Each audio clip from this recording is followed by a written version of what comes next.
how to save all Snapchat memories. Hey everyone, welcome back to the channel. In today's video, I'll show you how to save all your Snapchat memories. So now without further ado, let's get started. So first thing first, open the Snapchat app on your phone and make sure that you're logged in to your account. And now here, once you're inside the app, just tap on the memories icon which can be seen beside the shutter button.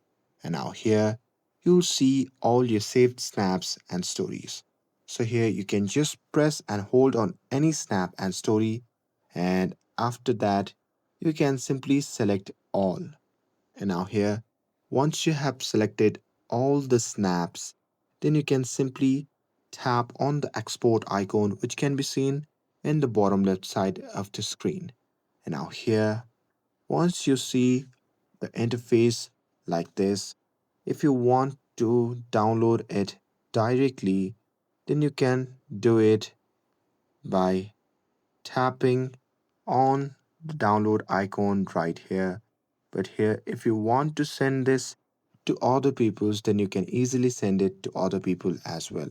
But here, if you want to save it, then you simply have to tap on the download button. And that's it. That's how you can save your Snapchat memories. With this, if you found this video helpful, then don't forget to like, share, and subscribe to get updated for more videos. Thanks for watching, and I'll see you in the next video.